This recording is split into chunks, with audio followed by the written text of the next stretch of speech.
All right, welcome to the next unit. This one is about selling or trading in your lease. And before we get into actually how you do that, I wanted to have a discussion about equity.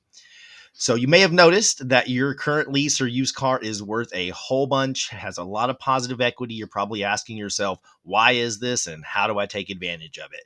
So if you didn't know, back in 2021, a semiconductor chip shortage caused new car inventory to decrease drastically. So those new current modern cars, semiconductor chips pretty much run the whole vehicle. So if they don't have the chips, they can't build the cars.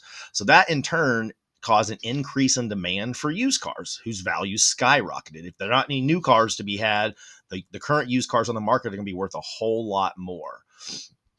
So you're probably asking yourself, like, how do I take advantage of this? A lot of people are seeing dollar signs. It seems like a great thing, but it's kind of a catch 22 because yes, you have a lot of equity in the car you're driving. Possibly your lease is worth a lot, but the new cars you're shopping for are going to be that much more expensive. So selling or trading in your car with positive equity can help offset the higher new car prices, but you may find that that doesn't make up the difference and the payment you're getting quoted on new cars is still higher than what you like or what you wanted to pay. So it's kind of a catch 22. We'd much rather have lower car prices and maybe lose that equity. But in the current market, this is the beginning of January 2023 when I am filming this. So the values are still there, they are dropping, but they still are. So you can, in the next few lessons, you will learn how to actually execute a trade in or selling your car to take that equity out. Here's another thing I want you to think about. This situation can also help someone who is over miles, and they can actually get out of their lease with possibly out without owing anything. In the old days, if you came back and your lease had extra 5 or 10,000 miles on it, you may owe a few $1,000s. But if your current value, market trade in value, is higher than your payoff, even with the extra miles, that means these market conditions are making your excess mileage a non issue, because even with some extra miles, your car's worth more. So you can still sell it to the dealership, and maybe you don't get any trade equity out of it, but walking away from an over without owing anything from an over miles lease would be a win, for somebody who would have otherwise had to pay. So that's another thing you can do. If you're over miles, check your equity. You might be able to get out of it. I'll talk more about doing that in a later lesson.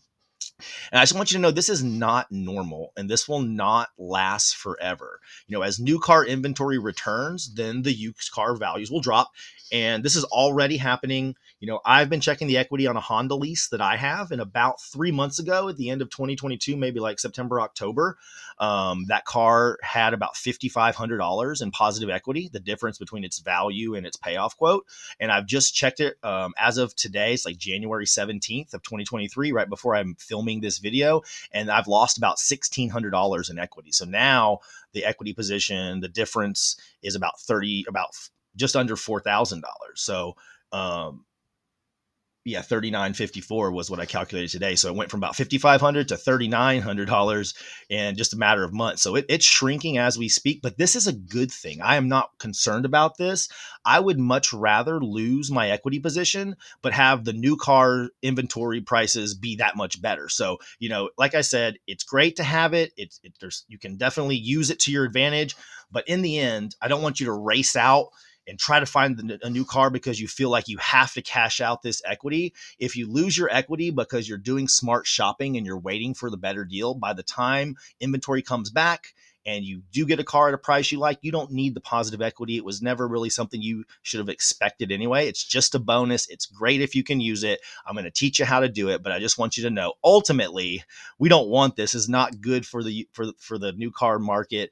Prices are high, so we would much rather lose the equity and get a great deal on our new car. So that being said, as we go forward, I'm going to teach you the different processes of how to actually execute a trade-in with positive equity. So that's the end of this discussion, and I will see you in the next lesson.